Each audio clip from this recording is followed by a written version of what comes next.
paling berani sama Tuhannya itu orang Kristen. Tapi juga orang Kristen pula yang paling tulus. Kalau mereka sadari dan mereka ikut Tuhan bukan karena ketakutan, tapi karena terima kasih dan syukur, Anda akan melihat orang-orang yang tidak bisa dibeli sama uang itu orang Kristen. Yang sampai dibakar mati jadi martir tidak akan lepaskan pegangannya, yaitu Kristus adalah orang Kristen. Karena kalau dia tahu bahwa dia bersyukur sama Tuhannya, nothing can buy him out.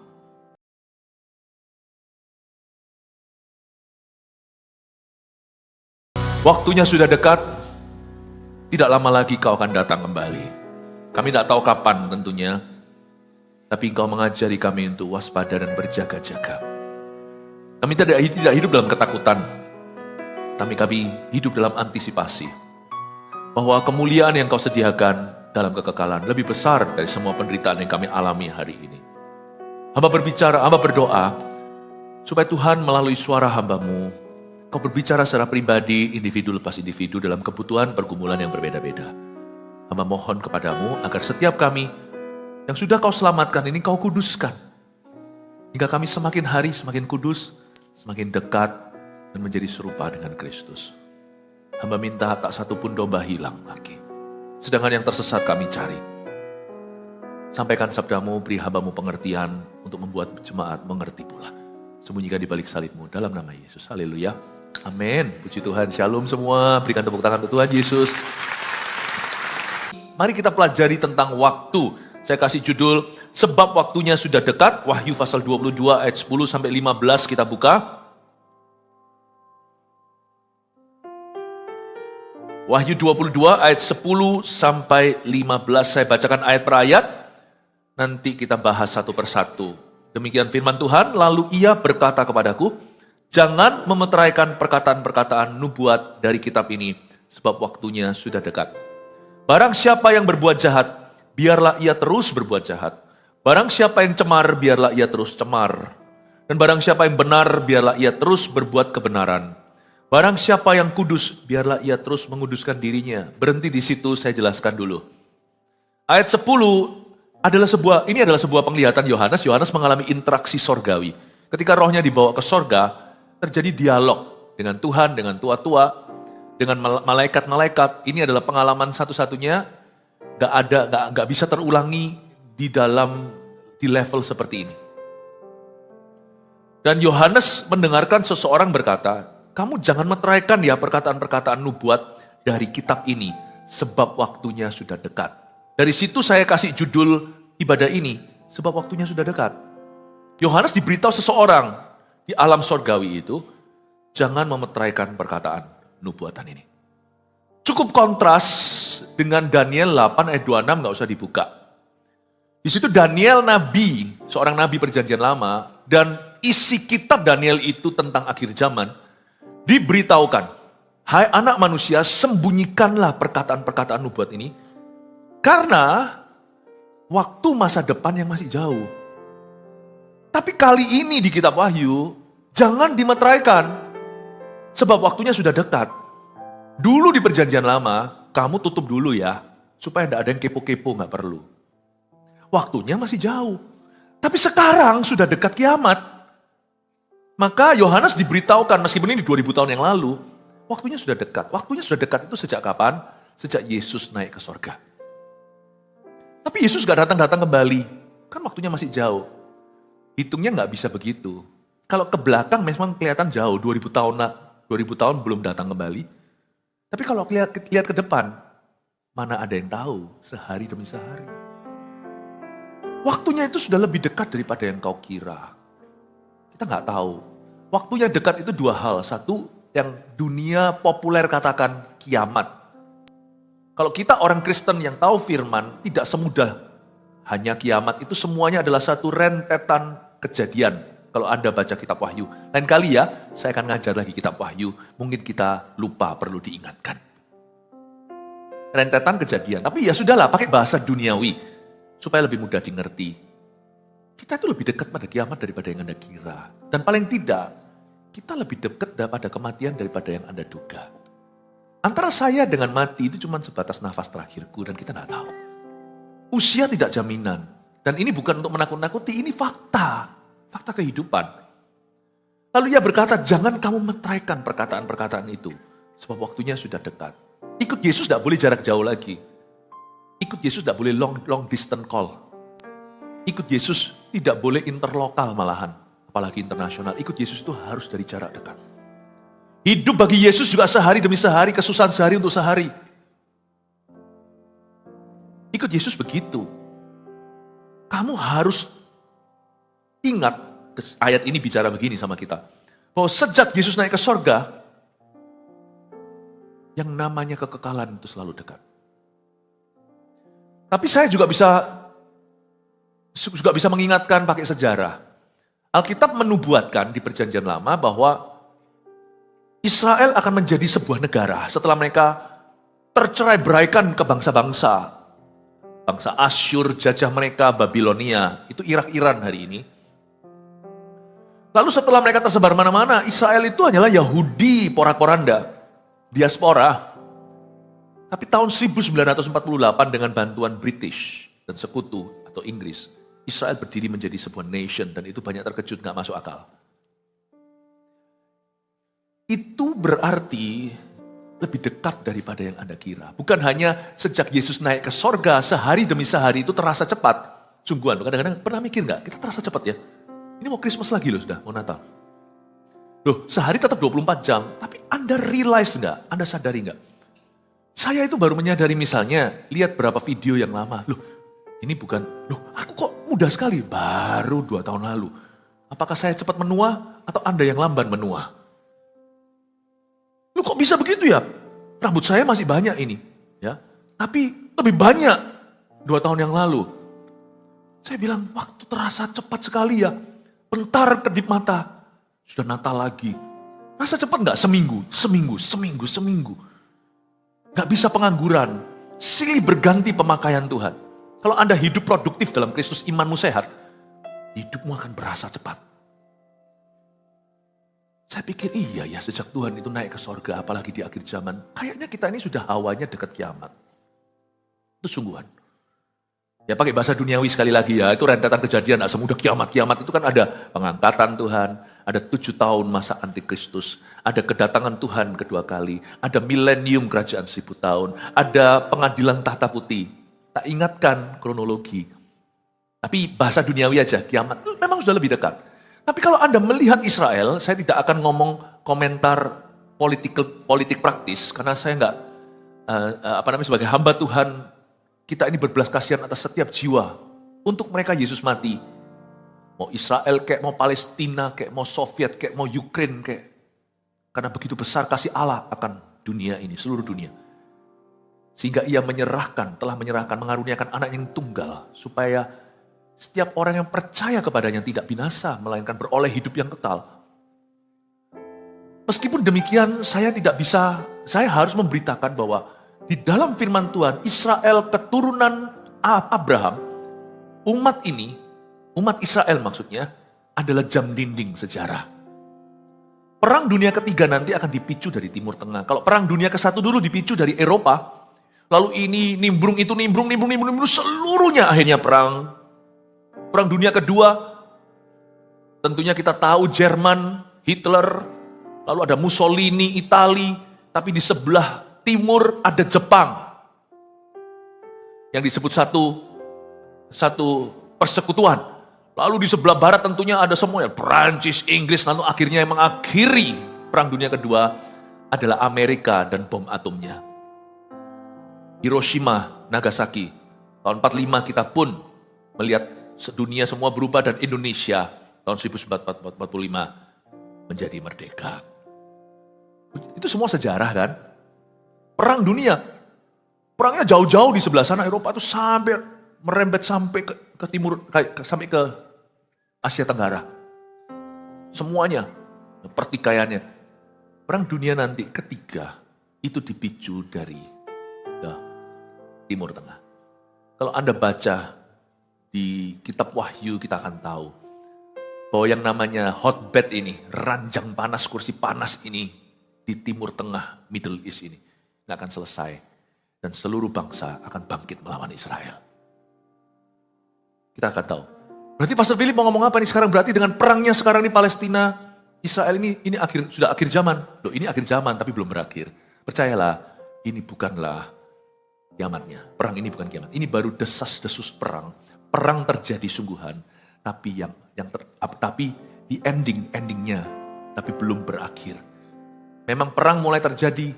Alkitab pun mengatakan jikalau kamu mendengar desas-desus perang, Yesus memperingatkan murid-muridnya, bangsa melawan bangsa, negara melawan negara. Ketahuilah bahwa sudah dekat, tapi belum akhirnya belum tiba.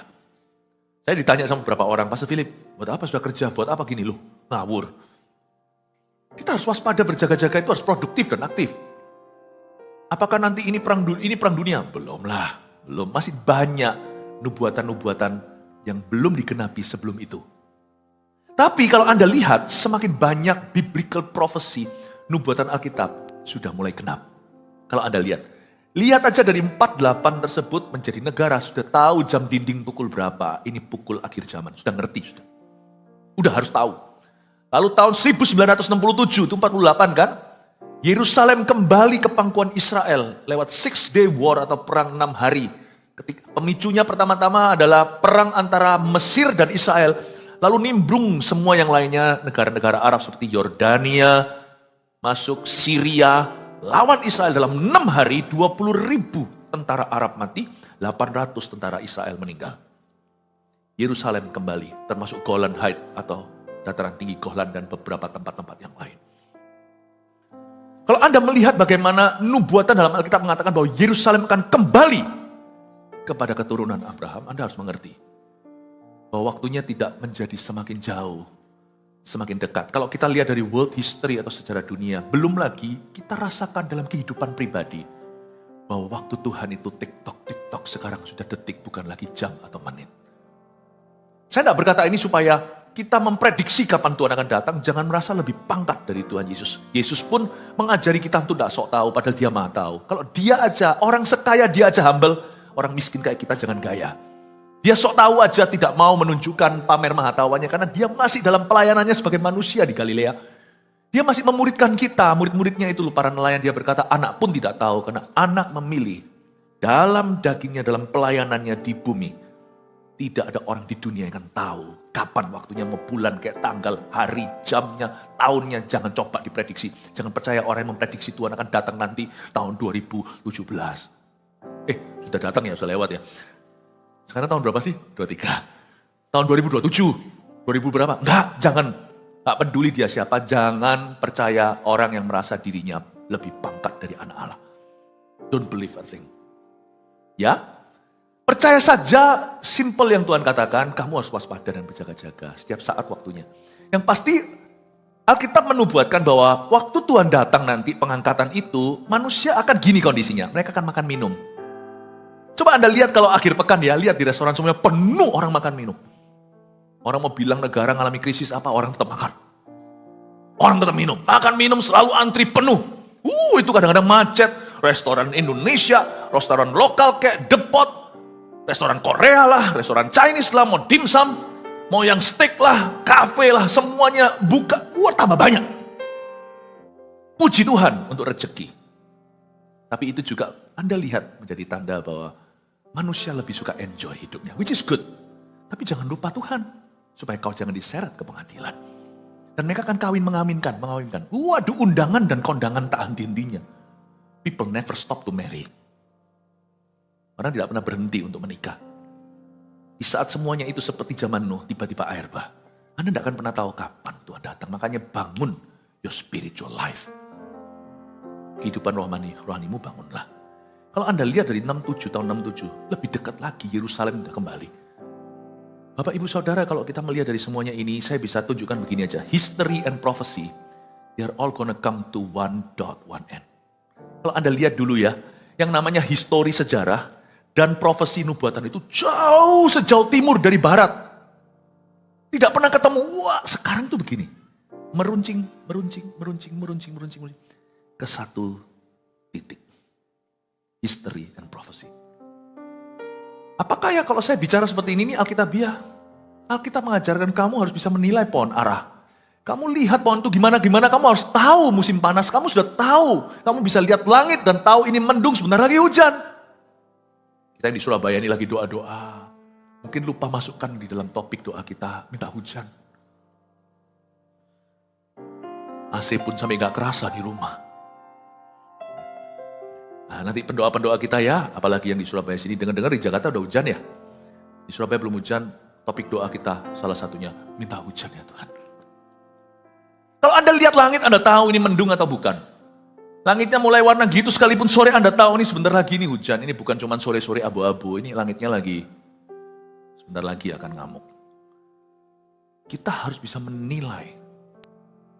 Jangan lupa, Alkitab ayat 10 katakan, sebab waktunya sudah dekat. Karena itu sekarang implikasinya ayat 11. Barang siapa yang berbuat jahat, biarlah ia terus berbuat jahat. Tuh, gimana sih? Alkitab kok suruh orang berbuat jahat? Bukan. Perhatikan dulu kalimat pertama, barang siapa dia sudah berbuat jahat, cepat bertobat. Kalau nggak niat, apalagi setengah-setengah pertobatannya, nggak mungkin bisa mentas, nggak mungkin bisa. Gereja iya, nightclub iya, nggak bisa. Pasti akhirnya gereja dikanibal, nggak bisa nightclub dikanibal, nggak bisa. Ketika Anda sembah Tuhan atau mamon, Tuhan pasti dikorbankan, udah 100% wong manusia itu kedagingan. Tinggal tahan-tahanan aja berapa lama kau kuat tahan Tuhan. Berapa lama kau kuat pegang Tuhan? Benci sama mengasihi, kalau Anda tidak lepas benci, pasti dikanibal tuh kasih. Pasti kasih kalah, bukan karena Tuhan kalah. Karena Tuhan tidak bisa dimadu. Ketika kau taruh Tuhan di satu ruangan, Tuhan yang keluar dari ruangan. Nggak percaya, istri yang sah, yang akan keluar dari ranjang perzinahan. Kalau kamu mau sama dia, aku pergi. Kalau pelacurnya sih nggak apa-apa, nggak apa-apa. Kamu sama istrimu tidak apa-apa, tapi selalu jangan lupa tiap Sabtu datang ke rumahku. Setan itu mau di dua, iblis itu mau di madu. Apa yang dari Kristus tidak akan mau dinomorduakan. Jadi kalau Anda membenci, tapi masuk dalam kerajaan kasih, cepat lambat Anda pasti keluar dari kerajaan itu. Gak bisa. Makanya itu sekarang jadi ngerti ayat ini, barang siapa yang berbuat jahat, biarlah ia terus berbuat jahat. Barang siapa yang cemar, biarlah ia terus cemar. Karena waktunya sudah dekat. Zaman sekarang ini zaman edan. Jadi saya nggak percaya. Misalnya suami istri konseling, lalu suaminya komplain. Kadang-kadang istrinya emansipasi. Zaman sekarang ini zaman edan artinya yang bisa nggak setia. Bukan hanya yang laki-laki. Perempuan juga nggak kalah. Misalnya kalau sekarang yang suaminya datang dan mengeluhkan, istriku selingkuh. Tapi nggak ngaku. Ngakunya hanya teman tapi mesra. Nonsense lah. Zaman ini mana ada? Gak ada orang itu cuman mesra-mesraan, itu gak ada. Pasti berzina. Barang siapa yang cemar, biarlah ia terus cemar. Gak ada. Tidak mungkin. Namanya orang pacaran kalau tidak, bahasa Surabaya ya, kalau tidak genah. Gak mungkin zaman ini cuman sampai petting saja. Pasti hubungan suami istri, 100%. Kenapa? Tontonan kita sudah gitu. Internet di mana-mana. Internet itu bagus. Buah pengetahuan yang baik pula. Tapi juga ada jahatnya. Tergantung siapa yang memakainya, siapa yang memetiknya. Gak mungkin. Kalau zaman dulu, zaman-zaman kepolosan, orang itu bisa serempet-serempet. Makanya sekarang anak-anak muda kita kadang-kadang dituduh sama teman-temannya, fanatik lu. Gak fanatik, gak bisa suci, percayalah saya. Jadi jangan takut dibilang fanatik. Iya mau apa? Memang itu pilihan hidupku. Karena aku fanatik pada keluargaku. Aku mau mendirikan keluarga yang bahagia. Sorry. Gak ada holy, gak ada happy. Gak percaya? Keluarga kalau ada pihak ketiga, mana bisa bahagia? Gak ada holy, gak ada happy. Mau happy? Holy dulu. Kalau sana mau bilang saya fanatik, monggo silakan. Silakan sebut saya fanatik. Iya. Pastor Philip Mantova fanatik ya, radikal. Iya, saya nggak ekstrim. Kalau ekstrim itu nggak punya fondasi. Ekstrim itu hanyalah radikalisme yang kosongan. Tapi kalau saya radikal dengan Tuhan, yes, saya tidak akan apologize. Saya tidak akan minta maaf sama siapa-siapa. Kalau saya nggak radikal sama Tuhan, tampar pipi kiri, kasih pipi. Tampar pipi kanan, kasih pipi kiri. Saya tipenya orang, kalau tidak memberikan pipi kiri saya langsung setelah ditampar pipi kanan, saya biasanya akan tendang pipi kiri orang itu. Sebelum saya tendang pipi kirinya, saya kasih pipi kiri saya. Kalau saya tidak fanatik, saya tidak mungkin bisa bertahan jadi orang Kristen. Jangan lagi jadi hamba Tuhan di zaman edan. Kalau saya tidak bersih soal money,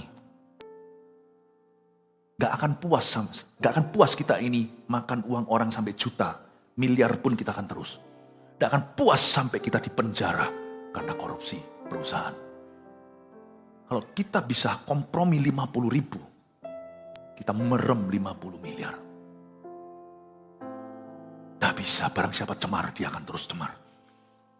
Gak ada namanya pacaran. Mulai lihat ya, anak muda kalau mulai pacaran, dulunya aktif di CG, sekarang enggak. Itu sudah mulai tanda-tanda itu bahaya. Itu ujungnya bukan dia enggak aktif. Kalau dia hanya enggak aktif atau pindah gereja, enggak apa-apa. Itu enggak mungkin, gelagatnya sudah tahu, itu ujungnya keranjang. Anda harus mengerti kalau anak Anda mundur saat pacaran, remnya tarik tapal kuda. Jangan dimarahi, jangan disembelih. Ngomong baik-baik sama anaknya, anakku, ini bukan arah hidupmu. Ini bukan arah hidupmu. Jangan begitu. Tahan. Gak akan berhenti sampai situ. Karena itu kita harus memilih sih. Waktunya sudah dekat. Zaman dulu itu zaman lugu. Zaman lugu gimana? Kita masih mendengar cerita bahwa ada orang-orang yang dapat kesempatan kedua. Si itu jatuh lalu dipulihkan, puji Tuhan. Saya masih percaya ada yang gituan, tetapi jangan mencobai Tuhan.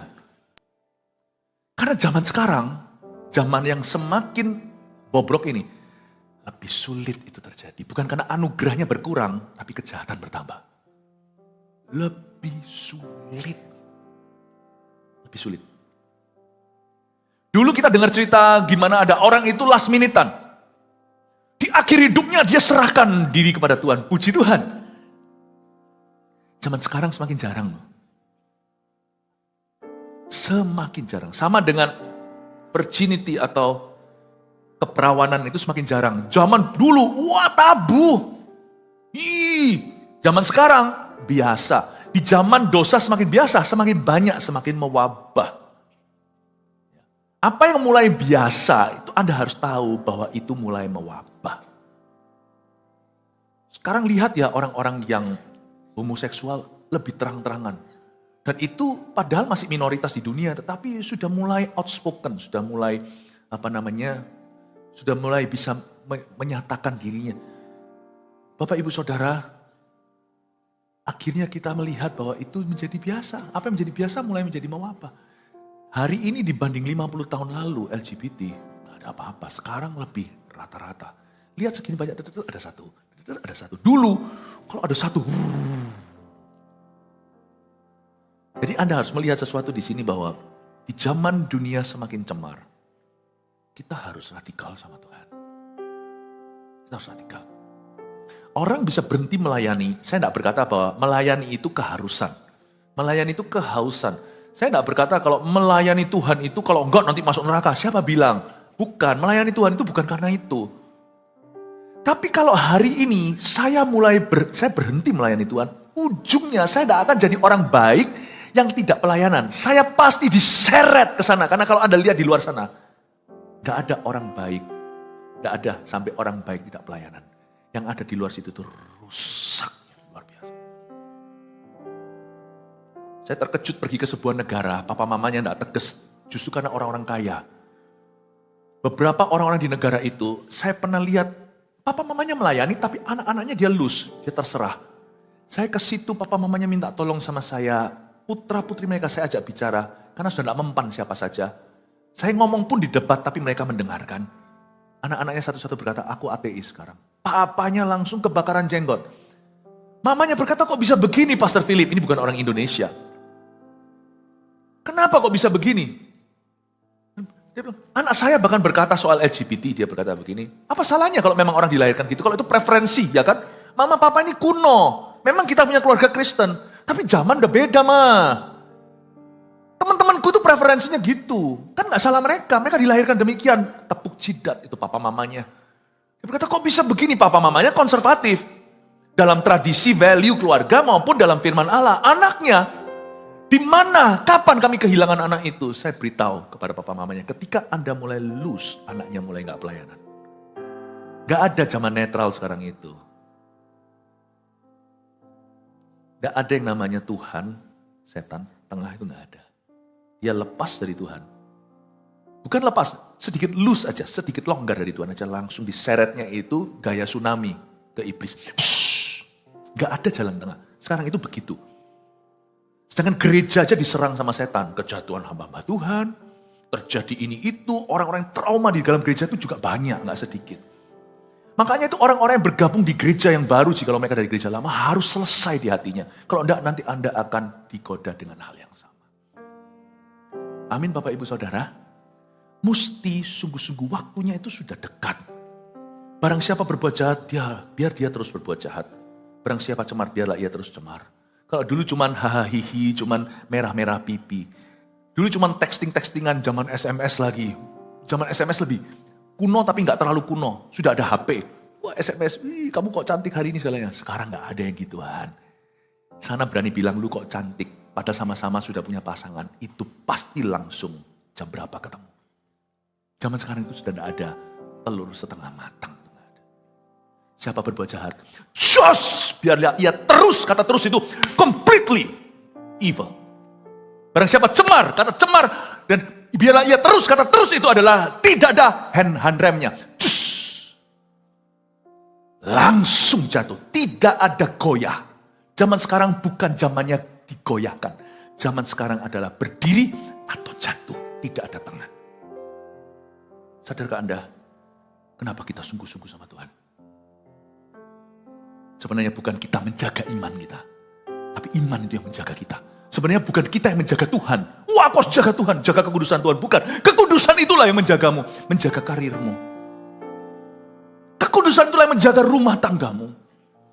Saya berdoa bukan menjaga hidup doa saya. Hidup doa saya yang menjaga saya. Karena itu ayat berikutnya, di ayat yang sama sih, di kalimat berikutnya dikatakan barang siapa yang benar, biarlah ia terus berbuat kebenaran. Artinya, jangan berhenti ya. Barang siapa yang kudus, biarlah ia terus menguduskan dirinya. Anda tidak pernah bisa menjaga imanmu. Imanmu yang menjagamu. Kita tidak bisa menjaga hubungan kita dengan Tuhan. Hubungan kita dengan Tuhan itu yang menjaga kita. Makanya saya tidak mau lepaskan. Amin Bapak Ibu Saudara. Haleluya. Ayat 12, sesungguhnya aku datang dengan segera. Dan aku membawa upahku untuk membalaskan setiap orang menurut perbuatannya. Kata aku datang segera dalam bahasa Inggrisnya, behold. Disuruh lihat, lihatlah. Sesungguhnya di situ behold, lihatlah. I am coming quickly. Tuhan bilang, aku datang lebih cepat daripada yang kau kira. Karena waktu aku datang, seperti di zaman Nuh air bah, manusia akan sibuk makan, minum, dan kondangan. Aku datang. Jadi di saat-saat mereka tidak menyadarinya. Semua berjalan normal, weekend demi weekend, akhir pekan demi akhir pekan, gitu tiba-tiba aku datang. Nah kita tidak tahu kapan pengangkatan itu yang akan terjadi, tapi itu akan terjadi karena itu firman Allah. Jikalau firman-firman nubuatan seperti tahun 48 itu pun digenapi, maka firman yang langsung berkenaan dengan Tuhan sendiri tidak akan tidak digenapi. Sesungguhnya aku datang sekarang, aku datang membawa upahku untuk membalaskan kepada setiap orang menurut perbuatannya. Upah di sini adalah upah perbuatan baik. Kita semua diselamatkan bukan karena perbuatan baik kita harus mengerti, kita diselamatkan karena ketaatan Tuhan di kayu salib. Jadi tidak ada sama sekali yang namanya share-nya kita, tidak ada bagian kita dalam keselamatan kita. Keselamatan kita itu diberikan cuma-cuma, berarti 100% lunas. Tidak ada gini loh, 90% lalu plus-plus. Aku kasih Tuhan Yesus selamatkan kita, lalu Tuhan masih wait and see, lihat dulu kita itu nakal atau kita itu nurut. Maka keselamatan itu confirm atau enggak, seperti tiket di-issue. Enggak. Tuhan kalau kasih keselamatan itu 100%. Tapi jangan lupa, pepatah ini dalam bahasa Inggris, we are saved, we have been saved unto good works. Setiap anak Tuhan yang diselamatkan, orang berdosa yang diselamatkan, dia diselamatkan agar dia melakukan perbuatan benar. Paham ya? Dia tidak diselamatkan untuk dia berbuat jahat. Tidak ada orang yang diselamatkan untuk kembali ke kehidupan lamanya. Kita itu diselamatkan berarti diselamatkan dari. Diselamatkan itu bukan diselamatkan kepada. Lah buat apa saya diselamatkan dari api, lalu habis itu saya buka kompor kebakar? Buat apa sih saya itu diselamatkan dari jurang, kemudian besok hari saya setir dengan sengaja masuk jurang? Bukankah itu kebodohan dan kekonyolan? Makanya itu Alkitab memperingatkan bahwa kita Kita ini diselamatkan. Memang betul dosamu diampuni begitu saja. Tidak sama sekali Tuhan menuntut buktikan dirimu dulu. Tapi jangan lupa, the purpose of our salvation is to do good works. The result of our salvation, hasil daripada keselamatan kita adalah kita masuk surga. Tetapi the purpose, tujuan Anda dan saya diselamatkan adalah untuk melakukan perbuatan benar. Bahkan perbuatan baik juga. Makanya Paulus berkata, asal aku masih hidup, tugasku berbuah. Hidup adalah Kristus, mati adalah keuntungan. Paulus berkata, I've been saved. Saya sudah diselamatkan dan bahkan saya dipanggil dan dipilih Tuhan untuk melakukan perbuatan baik. Dalam kasusnya Paulus, dia dipakai jadi rasul kepada bangsa-bangsa untuk memberitakan Injil dan menanam gereja. Kita semua pasti punya peran dari Tuhan dalam kehidupan ini yang belum selesai, makanya kita masih di sini. Coba lihat kanan kiri, coba lihat itu produk Tuhan yang belum selesai. Di kanan kiri Anda, kalau sudah selesai, dia sudah nggak di sini. Omongan kanan kirinya, oh sama ya bro, masih belum selesai ya. Itu dia. Ayo Cihayo ya, ayo Cihayo. Ayo kita semua memberi semangat satu dengan yang lainnya. Kita semua harus berlari, berlomba dalam iman. Tiap hari saya bangun tidur, saya berkata, thank God I'm a born again Christian. Terima kasih Tuhan, aku adalah orang Kristen yang lahir baru. Lalu saya ngaca waktu saya sikat gigi kan terpaksa ada cermin di depan saya. Saya seolah bertanya pada diri sendiri, kenapa kamu masih hidup hari ini? Pasti ada sesuatu yang saya perlu lakukan today. Sekalipun saya tidak perlu melakukan apa-apa untuk saya masuk ke surga. Kapanpun saya dipanggil Tuhan, saya akan ke situ. Tapi kenapa saya di sini bercerminlah, there is something you haven't done. Ada sesuatu yang belum kau lakukan. Atau belum rampung, belum kelar. Sesuatu yang harus kuselesaikan. For I have been saved unto good works. Karena aku diselamatkan untuk perbuatan baik. Nah Tuhan berkata, kalau kamu menyelesaikan itu, aku membawa upah untuk membalaskan pada setiap orang menurut perbuatannya. Padahal kita ini diselamatkan cuma-cuma loh ya. Kenapa harus dikasih upah? Tuhan itu maha murah. Murah hati dia, bukan murahan. Sekalipun kalau kita makan di restoran, ya kan, kalau kita lihat di situ sudah ada service charge-nya. Kalau saya kelihatan pelayannya itu memberikan pelayanan yang baik. Apalagi kalau dia lagi hamil lah atau apa, apalagi kalau orang tua. Anak muda juga membuat saya jadi goyah hati saya itu belas kasih. Karena saya lihat ini anak mungkin usia sekolah sambil kerja. Sekalipun sudah ditulis di situ. Itu semua kasih karunia. Wong sana loh sebagai restoran kamsya-kamsya ada pelanggan di masa-masa krisis seperti ini. Saya nggak bisa mentang-mentang lu yang butuh gua. Karena yang namanya customer is king kan. Karena pelanggan itu raja. Kalau saya lihat begitu, belas kasih, uang Yesus hidup dalam diri saya, ya pasti berbelas kasihan. Saya pasti kasih lebih dari service charge itu. Saya ngomong begini sebagai contoh aja. Peduli amat service charge-nya sudah include di dalamnya, sudah termasuk. Saya pasti kasih dia cash. Terima kasih ya Mbak, terima kasih ya Pak, terima kasih, thank you. Saya pasti kasih. Oh untuk apa ini? Kadang-kadang orang yang tanya, enggak sudah ada kok. Enggak apa-apa Pak, terima kasih. Tuhan tuh kayak gitu, kita tuh dikasih thank you. Bukan Tuhan thank you, Tuhan gak pernah berterima kasih sama kita. Kenapa dia berterima kasih? Wong dia kasih. Kita yang terima kasihnya dia kita yang menerima kasih. Tapi Tuhan tuh kasih kita upah. Sekalipun kalau kita kerja seumur hidup kerja rodi sama dia, demi gak masuk neraka itu aja tidak bisa kembalikan ke Tuhan selama-lamanya kasih karunia-Nya. Tapi Tuhan itu ingat, Tuhan itu gak pernah membuat kita itu kerja sia-sia. Makanya orang yang berkata pelayanan membuat aku burn out, salah filsafat. Orang yang berkata doa membuat aku jenuh, salah filsafat. Orang yang berkata ikut Tuhan itu dapat apa, salah alamat. Lupakah hai kacang akan kulitmu. Misalkan tak balik nih. Makanya kalau mau bayar sama orang itu bayar di belakang aja. Misalnya kalau kita di parkiran liar. Mobilnya agak bagus. Mau kasih uang itu janjikan dulu lebih baik di belakang. Pak jaga ya. Nanti saya kasih. Begini. Oh iya bos, makasih. Dia punya harapan. Bayarnya di belakang. Tapi jangan sampai terus gak dikasih apa-apa. Oh, gak fair. Nanti dikasih, wah dia happy.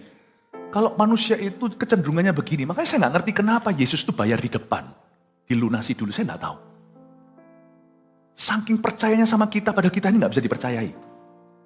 Kalau misalnya mobil Anda diparkirkan di tempat yang rawan, lalu Anda bilang sama orang, sama tukang parkirnya, oh bukan, ini Pak terima kasih, dikasih dulu. Kasih. Ya misalnya dikasih uang. Nanti lihat ya, setelah itu kalau itu bukan parkiran yang sah, orangnya udah ngilang. Waktu Anda mau keluar, dulu ditagih lagi sama yang lainnya. Atau pas aku mau mundur butuh-butuhnya tukang parkir dia ada di situ. Tapi kalau saya sudah janjikan, aku akan bayar kamu dengan begini. Dia tunggu itu. Dia tunggu. Harusnya itu gini loh. Hai kamu manusia, kata Tuhan. Berbaktilah. Beramal sosial lah. Layani aku. Dan sungguh-sungguh. Jangan bolong-bolong. Jangan berubah warna. Jangan berubah setia. Nanti mungkin aku pertimbangkan kamu tidak masuk neraka. Wah, semua gak ada satupun yang gak ke gereja.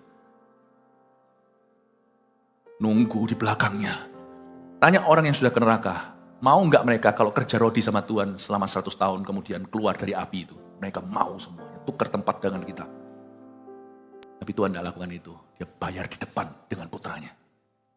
I have accepted you. Makanya ada yang malas. Waktu nanti Tuhan butuh, nggak kelihatan ekornya. Dia orang itu di mana? 10 orang kusta disembuhkan dulu 9. 10-10-nya. 9 nggak kelihatan lagi buntutnya. 1 yang kembali terima kasih itu pun bukan orang Yahudi. Mungkinan orang Samaria. Harusnya ya, kalau saya bisa kasih saran, Tuhan tuh bayar di belakang aja. Kalau kalian semua baik-baik ya, good. Aku pertimbangkan gak masuk neraka. Gereja penuh. Semua orang berusaha. Seperti mau menyenangkan berhala gitu loh. Harus ini, harus itu. Enggak, itu ada karmanya. Tapi Tuhan itu sayangi kita di depan, mati di depan. Coba bayangkan. Makanya itu di gereja cuma ada 2 orang yang tahan. Orang yang sungguh-sungguh dalam gereja adalah orang-orang yang kelihatan. Seperti di gereja kita hari ini. Lihat ini. Lihat gereja kita penuh seperti ini. Karena orang-orang yang berterima kasih sama Tuhan. Kasih tepuk tangan untuk Tuhan. Oh, haleluya. Bapak ibu saudara, Tuhan berkata, aku datang, aku membawa upahku. Membalaskan pada setiap orang menurut perbuatannya. Menurut saya, dari semua kaum agama di dunia, ini adalah penilaian sejujurnya saya ya, sebuah koreksi buat orang-orang Kristiani termasuk saya. Pengikut-pengikut yang disebut Tuhan dalam kepercayaan, yang paling kurang ajar sama Tuhan itu orang Kristen. Setuju nggak? Agama lain harus berdoa berkali-kali, saat teduh sekali sehari aja, bolong berkali-kali. Ada orang yang harus melakukan ritual tertentu. Mereka, bayangin, yang paling berani sama Tuhannya itu orang Kristen. Tapi juga orang Kristen pula yang paling tulus. Kalau mereka sadari dan mereka ikut Tuhan bukan karena ketakutan, tapi karena terima kasih dan syukur, Anda akan melihat orang-orang yang tidak bisa dibeli sama uang itu orang Kristen. Yang sampai dibakar mati jadi martir tidak akan lepaskan pegangannya, yaitu Kristus adalah orang Kristen. Karena kalau dia tahu bahwa dia bersyukur sama Tuhannya, nothing can buy him out. Tapi orang-orang Kristen yang kanak-kanakan, yang tidak mengerti ini, tidak bertobat sungguh-sungguh, itu orang Kristen yang paling kelihatan. Orang Kristen, kok bisa berani sama Tuhan, mau kecewa lah, mau ngamuk sama Tuhan lah, itu orang Kristen. Gak ada yang berani ngamuk sama Tuhan ya. Sama dewa aja gak berani ngamuk kok, mereka ketakutan kok.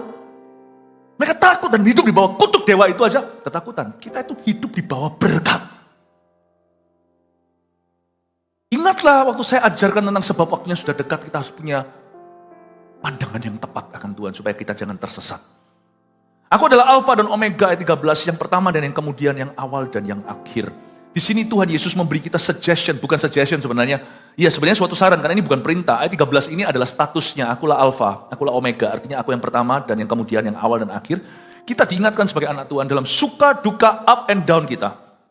Libatkan Yesus. Kekristenan itu bukan agama sebenarnya. Kekristenan itu jalan keselamatan. Artinya jalanlah sama Tuhan dalam suka, jalanlah sama Tuhan dalam duka. Waktu doamu dijawab, waktu doamu tidak terjawab. Waktu Anda mengalami berkat, waktu Anda mengalami musibah. Libatkan Yesus all the way. Aku Alfa dan Omega itu artinya libatkan Tuhan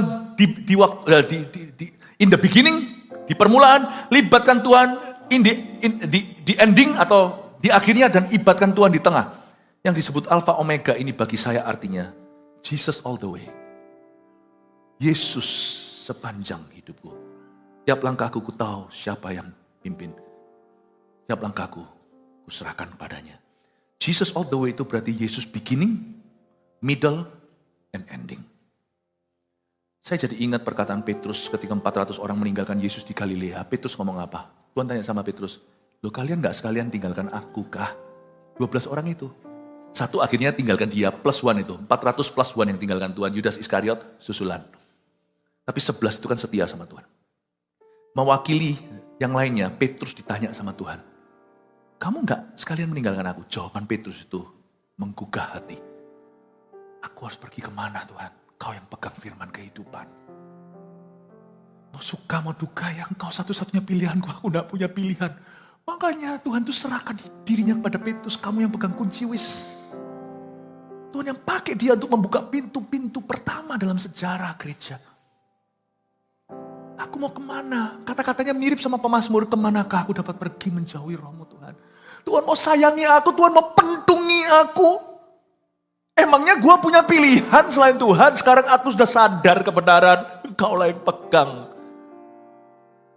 firman kehidupan.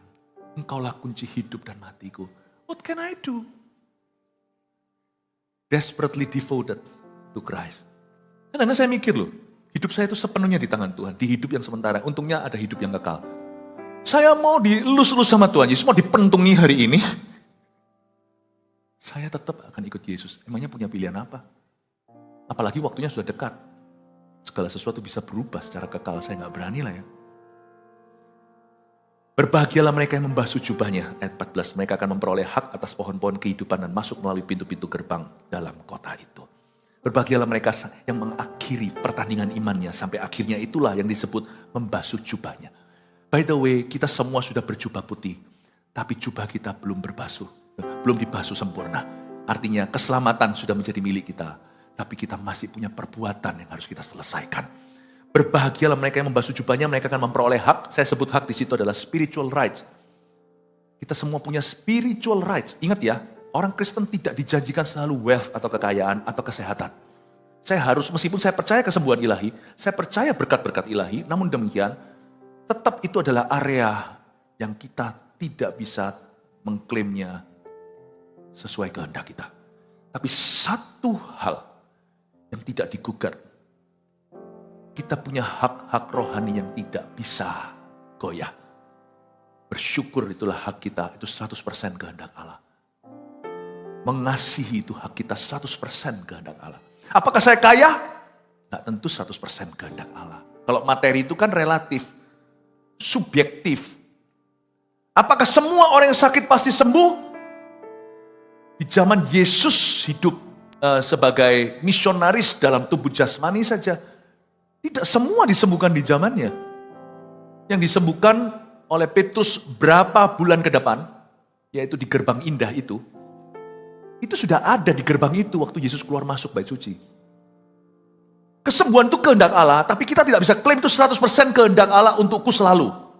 Kita harus percaya lawan arus. Kalau kita mau sakit, kalau lagi sakit mau lebih parah, biarkan saja. Nggak usah doa. Kalau kita mau doa memang harus lawan arah. Tapi kalau kita nggak diberikan, kita nggak boleh marah.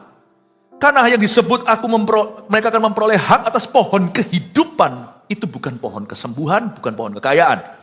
Pohon kehidupan itu berarti yang 100% menjadi hak kita adalah hal-hal spiritual seperti bersyukur, mengasihi, mengampuni. The joy of the Lord, sukacita. Hal-hal itu merupakan hak kita. Blessed, berbahagialah mereka yang membasuh jubahnya. Mereka memperoleh hak atas pohon-pohon kehidupan. Sebenarnya dikasih atau tidak dikasih oleh Tuhan, di area-area saya nggak bisa 100% klaim itu milikku, saya sudah milik Yesus. Saya nggak bisa kemana-mana. Hidup mati saya dengan Tuhan. Kalau kita nggak bisa begini, kita nggak bisa tahan banting dan tahan ujian. Nah sekarang kita melihat siapa saja orang-orang yang tidak masuk ke dalam kerajaan sorga. Ayat 15, tetapi anjing-anjing dan tukang-tukang sihir, orang-orang sundal, orang-orang pembunuh, penyembah-penyembah berhala, dan setiap orang yang mencintai dusta, dan yang melakukannya tinggal di luar. Alright, dengan cepat aja ya, daftar ini saya jelaskan. Pertama-tama disebut anjing-anjing. Anjing itu adalah suatu kiasan, orang-orang yang kembali ke jalan hidup yang lama. Anjing di sini bahasa Inggrisnya the apostate, orang-orang yang backslidden atau yang murtad. Nanti kebaktian berikutnya saya akan jelaskan. Jangan cobai Tuhan dengan murtad. Anjing-anjing di sini adalah the apostate, the backslidden, orang-orang yang kembali. Seringkali digambarkan sebagai anjing yang kembali menjilat muntahnya. Pernah enggak? Kalau punya anjing harus diajari toiletries, dia harus diajari potty trainingnya bagus. Kalau enggak gitu ada anjing itu yang setelah kencing, jilat kencingnya sendiri, namanya anjing. Bahkan ada anjing yang makan kotorannya sendiri. Saya tidak tahu kenapa kelakuan-kelakuan yang aneh itu dilakukan oleh hewan piaraan, saya tidak tahu. Mungkin tanya Caesar, jangan tanya Philip. Saya bukan dog whisperer soalnya ya. Jadi anjing-anjing di sini lambang tentang orang-orang yang dulu Kristen lalu habis itu mundur. Ini orang-orang yang meninggalkan Tuhan dengan pilihan. Lalu tukang-tukang sihir, kata tukang sihir di situ tuh okultisme. Orang-orang yang main-main dengan berhala. Tapi dalam bahasa Yunaninya, Perjanjian Baru itu ditulis dalam bahasa Greek kuno. Kata tukang sihir itu interesting sekali, adalah pharmakos. Kayak farmasi itu PH, pharmakos. Yang artinya orang-orang yang menyalahgunakan obat-obatan. Karena mereka tukang sihir itu juga pakai ramuan-ramuan jamu-jamu itu. Jadi mereka pakai daun-daunan. Jadi farmakos ini juga bagi orang-orang yang menggunakan dan mengedarkan terutama narkoba. Tapi tunggu dulu ya. Ada orang-orang Kristen yang struggle, ada orang-orang Kristen yang bergumul dengan sesuatu atau dengan kecanduan. Yang kayak gitu tidak termasuk kategori ini karena mereka mau free. Ini adalah orang-orang yang menjualnya. Orang-orang yang menawarkan dan yang menjerat sesamanya. Ini bukan orang-orang yang perlu direhab, bukan. Kalau yang seperti itu jangan pakai ayat ini untuk mendakwa dirimu. Pakai ayat ini untuk bebas. Kalau Tuhan tidak berkenan, Tuhan pasti kasih saya jalan. Orang-orang sundal, kata sundal di situ dalam bahasa Yunaninya pornos. Ini bukan cuma orang-orang yang terlibat dengan pornografi. Aduh kok aku jatuh, doakan aku. Doakan, jangan berkata lu masuk neraka lu. Karena 22 ayat 15. Di dalam kitab Wahyu, kamu go to hell. Jangan begitu. Ini ayat tidak berlaku untuk orang-orang Kristen yang struggle. Orang-orang Kristen yang struggling. Orang-orang Kristen yang bergumul. Kata sundal pornos di sini artinya selain cabul, tapi male prostitute. Ini predator. Masuk ke gereja, mungkin dia sendiri dulu korban, dia cari mangsa. Siapa yang belum pernah ya? LGBT, siapa yang belum pernah homoseksual? Coba aku dekati, aku jadikan dia seperti aku jahat. Ini orang bukan lagi pasien. Dia sudah menjadi seorang penjahat. Kata pornos di situ adalah male prostitute atau predator. Ini juga ada homoseksualitas di dalamnya. Orang pembunuh di sini, ini bukan pembunuh yang bunuh saja, tetapi juga haters, murderers, slanderers. Orang-orang yang suka melontarkan kebencian bahkan fitnah. Ini termasuk di dalam kategori murderers atau pembunuh. Jadi pepatah zaman dulu itu ada benernya. Fitnah lebih kejam dari pembunuhan. Tapi kalau sungguhan suruh milih, saya mending difitnah daripada dibunuh. Kadang-kadang pepatah kuno itu belum teruji juga ya. Pilih mana? Gua bunuh atau gua fitnah? Ya fitnah aja, fitnah aja. Penyembah berhala, coba baca di sana. Penyembah berhala itu artinya idolater, idola itu oke, tapi kalau berlebihan itu idolater. Tapi bukan hanya itu. Kata penyembah berhala di sini artinya matre. Apapun yang bisa kita lihat, panca indera, kita rasa, kita pegang, apapun yang bisa kita jamah, kalau kita jadikan itu Allah. Nah itulah berhala. Biasanya matre, ada satu idol yang paling bahaya di seluruh dunia. Akar segala kejahatan. Cinta akan uang. Jadi kalau foto itu begini itu kayaknya annyeonghaseyo, padahal gak tentu. Yang penting mentahannya katanya.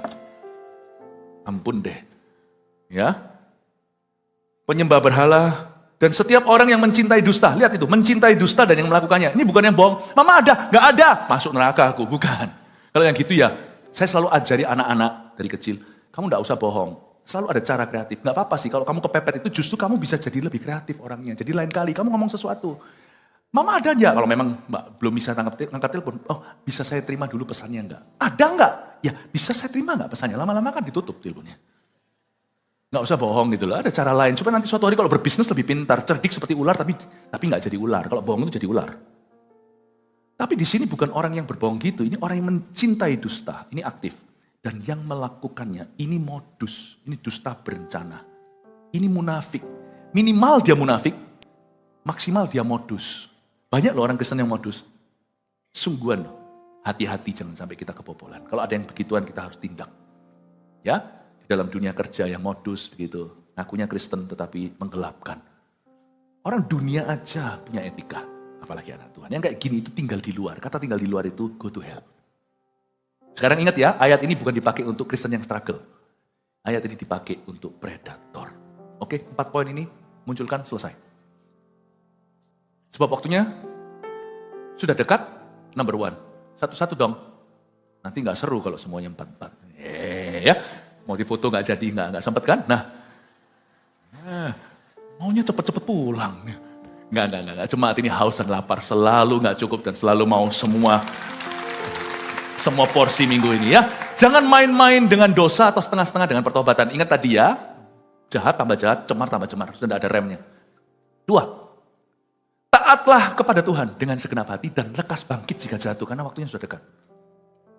Ginilah ya, saya ngomong pakai bahasa yang paling masuk akal ya. Kalau dosa, jangan lewatkan 1 hari. Kalau marah, jangan lewat matahari terbenam. Ya, saya rasa ini bukanlah suatu dorongan, bukanlah suatu saran untuk berdosa, bukan. Tapi saya kasih Anda frameworknya. Kalau memang dosa, cepat bangkit. Waktunya sudah dekat. Jangan lewat sehari ya. Marah jangan lewat matahari terbenam. Tapi matahari sudah terbenam, aku marahnya pukul 7 gimana? Ya jangan matiin lampu. Nyalain tuh lampu. Sampai berdoa sampai kau lepas. Atau bereskan dengan saudaramu itu. Amin. 3. Libatkan Yesus dari awal hingga akhir dalam setiap proses kehidupan. Karena kita punya hidup belum dijalani penuh.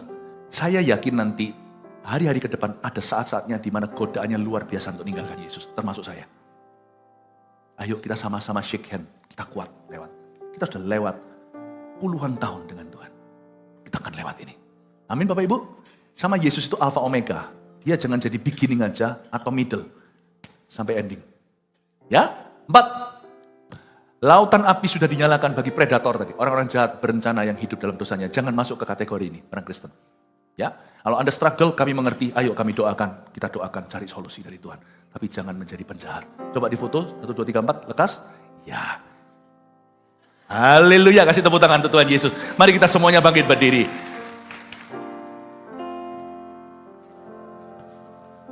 Oh, haleluya. Praise the Lord. Anda diberkati Tuhan? Praise the Lord. Amin. Tuhan. Oh, kalau dulu-dulu nabi-nabi menubuatkan akhir zaman, sudah tidak usah dinubuatkan, kita sudah ada di dalamnya. Hawa di dunia ini sudah kelihatan. Detik-detik waktu yang kita antisipasi itu bukan lagi akhir zaman, tapi kiamat.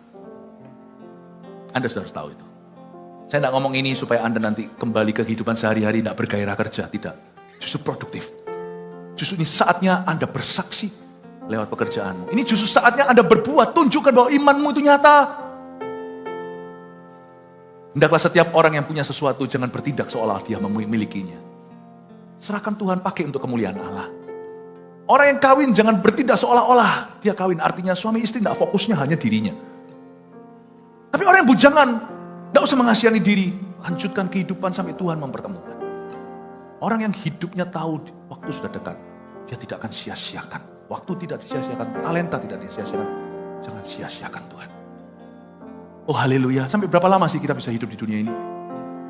Lalu pertanyaannya kalau suatu hari giliran kita dipanggil oleh Tuhan, what have you done? My brothers and sisters, what have you done?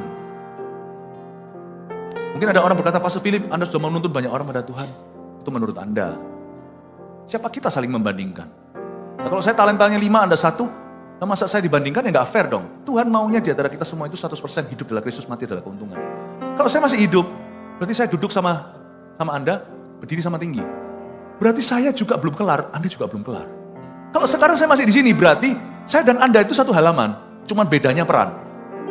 Berarti saya juga belum selesai, sama dengan Anda belum selesai. Ayo kita saling menyemangati. Ayo kita sama-sama saling mendorong. Jangan menjauhi pertemuan-pertemuan.